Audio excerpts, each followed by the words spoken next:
Hi guys! Hello! Kamusta na po kayo? Ito po yung ating lulutuin for today. Gulay po. Ang tawag sa Ilocano is dinengdeng.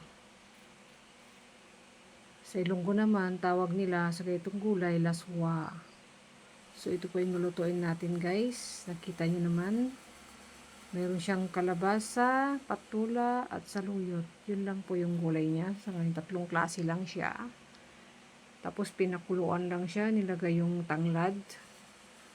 Pwede naman luya guys kung gusto nyo, depende sa nagluluto. Hinaluan lang yan ng bagong isda pampalasa. So ganyan lang guys, pakukuluan lang natin siya yung kalabasa.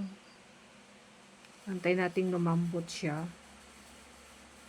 Saglit lang naman lutuin to guys, gulay-gulay lang tayo muna for today. At least ang gulay guys, healthy naman yan eh. Tipid-tipid naman tayo kumintan. Ayan, minsan kailangan natin magtipid. So ayan, sa sobrang mahal ng mga bilihin. Ayan, mayroon na siyang saluyot guys. Nilagay na yung saluyot. So, lulutuin na yan natin guys. Ang saluyot ay masustansya. Yung kalabasa kasi guys, pampalinaw ng mata yan. Maraming benefits pa lahat ng gulay. Pati ang saluyot sa kapatulan, marami ding benefits yan. Itong tanglad din guys, maganda rin yan tanglad kasi marami siyang benefits, di ba ginagawa nilang tira yung tanglad na yan.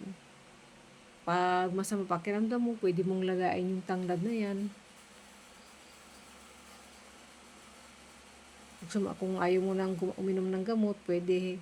Maganda yan, biyabisa yan na herbal din yan. So, yan ang halo natin sa gulay. Kahit sa mga karne, pwede natin ihalo yan sa isda, pampatanggal ng lansa. Yung tanglad na yan.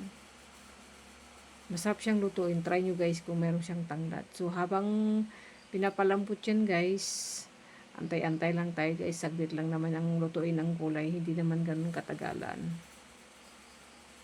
Yan guys, kung nagtitipid kayo, ang tip ko lang guys, kahit tatlong klaseng gulay, okay na yan.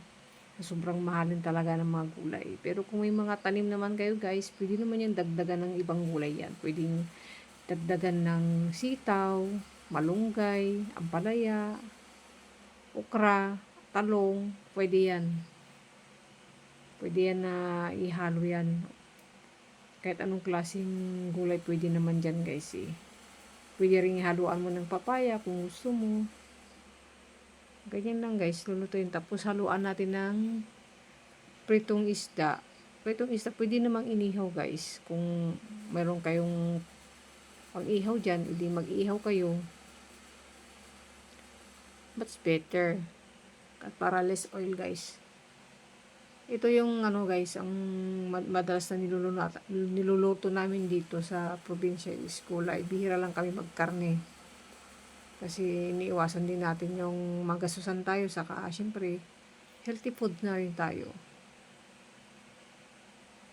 Yan. Lalo sa may mga high blood, dapat more on gulay lang tayo. Kasi ang gulay ay pampahaba ng buhay, ika nga. Ayan guys. Yan kasing isda guys, pampalasa yan. Kaya lagyan natin ng kunting asin. Ayan guys. Tapos tatanggalin natin yung yung mga bumubula na yan. Kailangan tanggalin. Pwede namang hindi guys. Depende sa inyo. Depende sa nagluluto kasi yan eh. Kung gusto nyo tanggalin o hindi. Kaya sa karne ganyan din. Kung gusto nyo tanggalin yung iskam niya. Yung mga bumubula-bula na may yan. Pwedeng tanggalin. Pwedeng hindi. Depende po sa inyo sa pagluluto.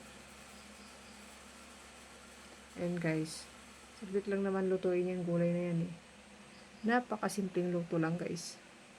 Kayang-kayang lutuin to sa mga sa mga nagmamadali na hindi ayaw nila ng masyadong ma-oily, ayaw nila ng magastos. Siyempre, sa hirap ng buhay ngayon, kailan natin tipid-tipid din. Mahal ng bigas ngayon, kaya yan. Tipid pati ulam. Importante may maulam tayo. Ayan guys. Kita nyo naman guys. Diba? Ang saglit lang lutuin yan guys. Yan. Antayin natin lumambot yung, pag medyo malambot na yung kalabasa, yan, pwede na natin ilagay yung, ayan, tinitingnan pa natin guys kung medyo malambot na siya. Para hindi matigas na kainin. Ayan, patula. Ilagay natin yung patula. Sarap yan guys. Yung patula, pwede rin naman lagyan ng miswa yan eh. Kung gusto mo. Ayan. Ilagay na yung patula guys. Ay, sarap naman nito. Gulay pa lang. Sarap na sarap na. Ayan, may maingay pa dito.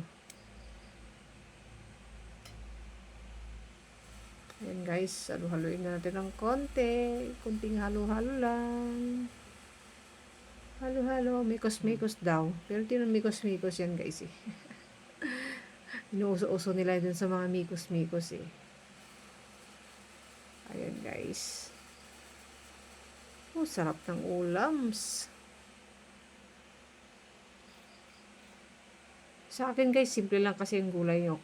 Okay na sa akin yung gulay na inuulam-ulam kasi hindi naman ako masyadong mahilig sa karne. Yan. Ay, okay na yan guys. Thank you for watching.